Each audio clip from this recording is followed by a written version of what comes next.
Hey guys, welcome back. Today we're going to be taking a look at the Fifine K688 USB XLR microphone. If you are interested in this microphone, I'll leave a link down below. You find it between $70 and $80. It really just depends on the timing of your purchase. Also, I do want to say that Fifine actually did send me this microphone. That's not going to influence the video at all. I'm still going to give you my honest opinion. So now that that's out of the way, let's actually get to it.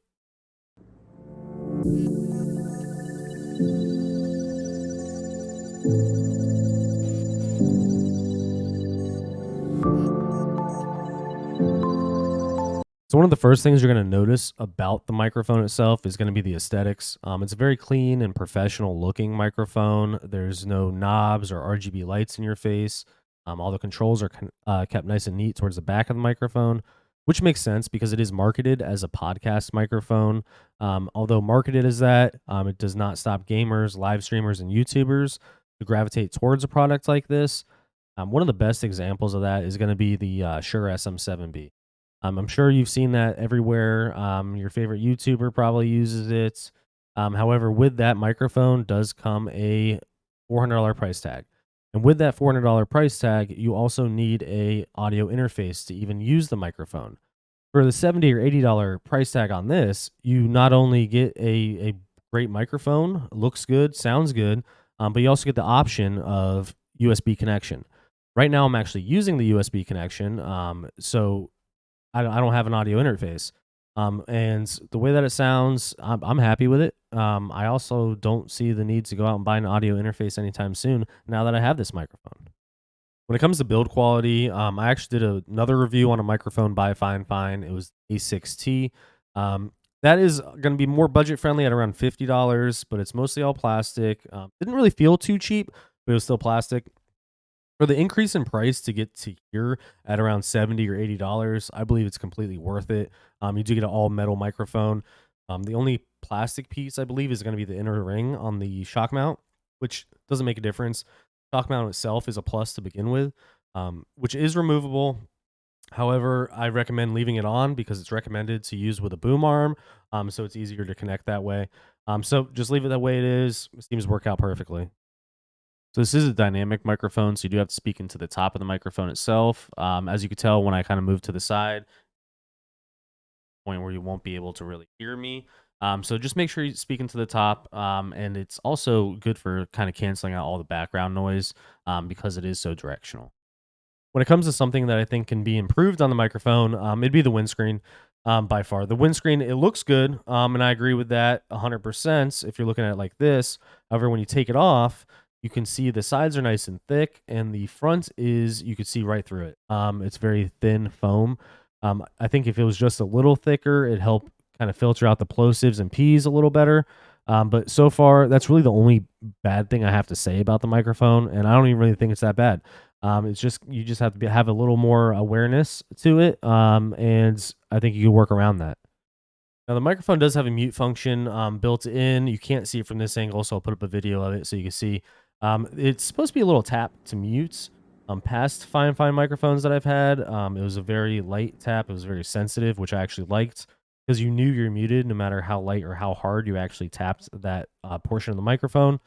With this, I find that sometimes it works perfectly. Other times you do have to like hold your finger over it for like half a second or physically press it, even though it's not an actual button, which is kind of a nuisance, but it's easily workable. Just got to be aware if you're muted or not, which could, cause some issues if you're not paying attention. Now, the back of the microphone is actually where your controls are. You have two knobs. One's going to be for the volume or gain for the microphone, so you can turn that up and down. Then your second knob is actually going to be for your headset because you do have a headset jack back there. So that is going to be so you can plug your headset in and active listen or actively monitor how you're sounding in real time, which is a good option. Personally, I don't use it, but it is a good option to have. And then you have your inputs, which is USB-C to USB for your computer, which is how I'm currently connected. And if you do have a audio interface, you have that option with the XLR in down to your audio interface. Now that we took a look at the build quality and some of the features, I did put together a little montage so that way you could hear how it sounds in game compared to some other players.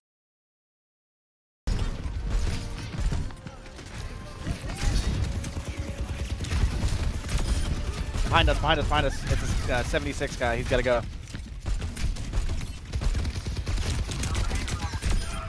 Got him. I couldn't fucking hit him. Couldn't hit him. I got him. There we go. Nice. I like the heals.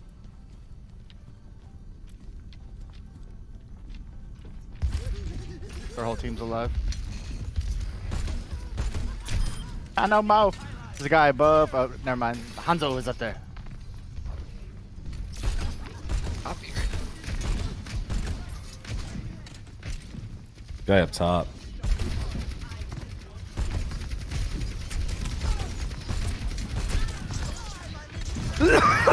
I was eliminated by whole milk.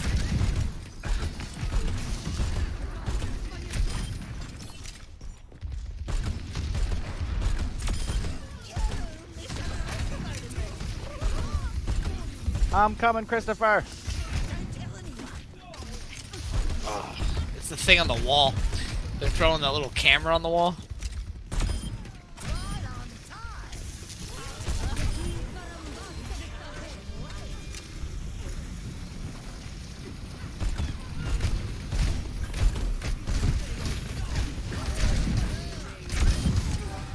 Ooh, 5-player kill streak. We make it 6? 6. Get him. Get him.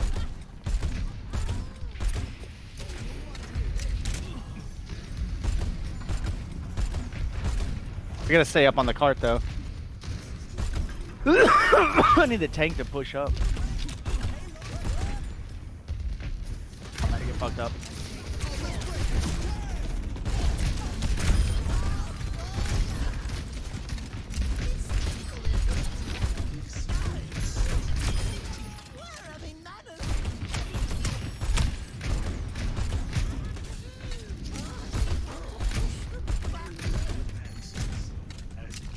Huge.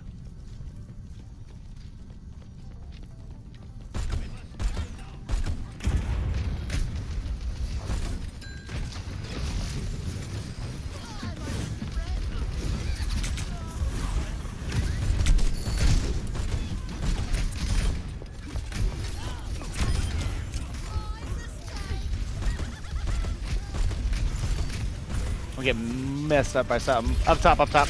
Up. Still up top.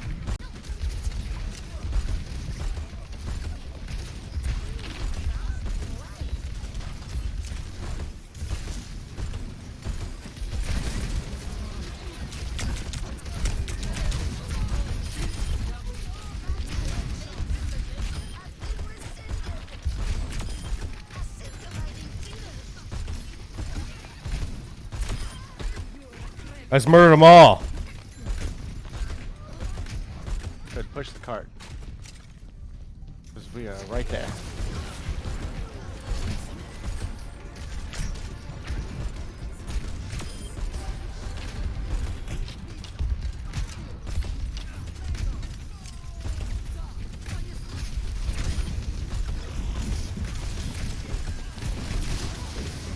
Kill them all.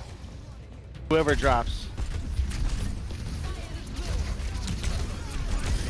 Got 1, 2, 3. There it is. Push, push, push, push, push, Push, push, push, push, Yeah. push, push, push. 4.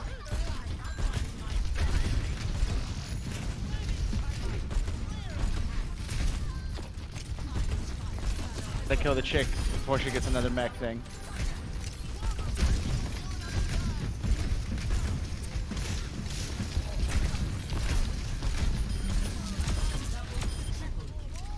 There it is. Boom! That's a dirty end of the game right there. That It's was. a triple kill at the end of the game. 29 and 4. Player of the game right here. All right, so there you have it. My take on the K688 by Fifine. Overall, it is a great microphone for the price. You hit that $70, $80 price point. I don't think it can be beat for that price point. It just goes to show that you don't have to spend hundreds of dollars to have a decent audio setup, whether you're a gamer, YouTuber, live streamer, or just kind of messing around for fun. If you did make it to this portion of the video, obviously you should subscribe, but leave a like and comment down below. Let me know what you think of this microphone or what your setup looks like.